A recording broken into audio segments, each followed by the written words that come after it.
ना होगा। पर बुआ दादी, मुझे ये सब कुछ नहीं पता, तभी तो इन विधवाओं को लाई हूँ। ये मेघना को सब कुछ समझा देंगी। माँ, ये सब करना क्या जरूरी है?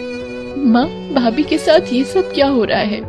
ये आजकल के बच्चे हमें बताएंगे रीति रिवाज। चलो तुम लोग मेघना को सफेद साड़ी पहना लाओ, फिर इसके सिर के बाल उतरवाने हैं। माँ, ये बहुत ज्यादा हो रहा है। भैया के जाने की इतनी बड़ी सजा, इसमें इनकी क्या गलती है? आशा जी, मेरी बच्ची के बाल मत उतरवाइए, मेरी बच्ची ये सहन नहीं कर पाएगी। सब लोग चुपचाप मेघना के साथ होते अन्याय को देख रहे थे। मेघना को सफेद साड़ी पहनाकर चौकी पर बिठा दिया जाता है। नाई मेघना के बाल उतारने के लिए उस तरह निकालता है। बुआ दादी, क्या ये सब जरूरी है? अभी इसकी उम्र ही क्या है? अब किस्मत ही फूटी हुई है इसकी। विधवा योग था तो अब पूरी जिंदगी विधवा बहू बनकर ही रहना होगा।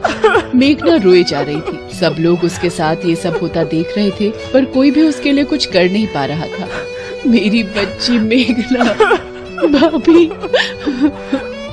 मेघना बिल्कुल मायूस हो चुकी थी। उसके आंसू सूख रहे थे। उसकी किस्मत का फैसला भगवान के हाथ में था। तभी मोहित तेजी से मेघना की तरफ जाता है और उसका हाथ पकड़कर घर के मंदिर की तरफ ले जाता है और मंदिर में रखे सिंदूर को मेघना की मांग में भर देता है।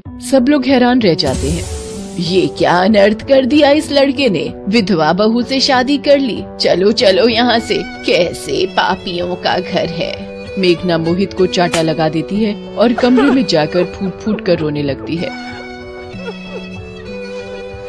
आशा, कहीं न कहीं मोहित ने जो किया है वो ठीक ही तो है। मेघना से शादी करके मोहित ने मेघना की जिंदगी में फिर से रंग भर दिए हैं। अभी उस बेचारी ने देखा ही क्या है। शायद आप ठीक कह रहे हो जी, हम भी तो ये सोच सकते थे, पर पुराने रीति रिवाजों के पल्ले में बंधकर आज एक बहू के साथ अन्याय कर रहे थे। मेघना, मेरी बच्ची, मैं जानती हूँ राजीव की यादें तुम नहीं भुला सकती, पर तुम्हें इस हालत में देखकर राजीव की आत्मा भी दुखी होगी। सब लोग मिलकर मेघना को समझाते हैं और मोहित के फैसले की सराहना करते हैं। मेघना की जिंदगी में फिर से एक बार रंग भर जाते हैं। एक विधवा बहू की शादी करके खुशियाँ मेघना की जिंदगी में फिर से दस्तक देती हैं।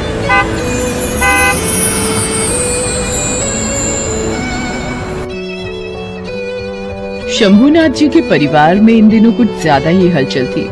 आज सुबह से भी उनके यहाँ मेहमानों के आने का सिलसिला जारी था। बलिया वाली गोमती मौसी और हरिचंद मौसा, लखनऊ वाली शिखा बुआ और फूफा जी, पटना से नरेंद्र चाचा और लक्ष्मी चाची कब की आ चुकी थी। बस इंतजार था तो केवल दिल्ली में रहने वाले गोवर्धन मामा का।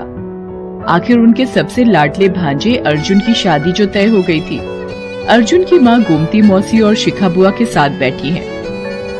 अरे बेटा, तूने पता किया क्या? गोवर्धन मामा की ट्रेन कब तक आ रही है? ट्रेन 1 घंटे लेट है माँ। मुझे भी तो बेसब्री से उनका इंतजार है। गोवर्धन मामा की कोई औलाद नहीं थी। वो अर्जुन को अपने बेटे की तरह मानते थे। अर्जुन ने अपने कॉलेज की पढ़ाई अपने मामा के पास रहकर ही की थी। आज अर्जुन बैंक में अफसर है और वो इसका सारा श्रेय अपने मामा को देता है। उसके मामा भी बैंक में अफसर थे। जब वो उनके पास रहता था तो उन दोनों ने अर्जुन का बहुत ध्यान रखा था। उसकी हर छोटी बड़ी जरूरतों को पूरा किया, या यूं कहे कि माँ पापा के बाद मामा मामी को ही वो सबसे ऊंचा दर्जा देता था। अर्जुन पुराने दिन याद कर रहा था कि कैसे मामा जी सुबह सुबह पढ़ने के लिए उसे जगाते, कभी कभी तो खुद चाय बना कर लाते, उसकी पढ़ाई में हर संभव मदद करते। कॉलेज जाने के लिए उनकी दी हुई लाल बाइक तो उसकी फेवरेट थी। गाड़ी के आगे उसके मामा जी ने स्टिकर से अर्जुन लिखवाया था। उनके उस उपहार को देखकर तो उसकी आंखों में आंसू आ गए थे। अभी वो ये सब बातें सोच ही रहा था कि दरवाजे पर अर्जुन अर्जुन पुकारते हुए मामा जी दाखिल हुए। अर्जुन, ओ बेटा अर्जुन, जल्दी से अपने मामा के सीने लग जा बेटा।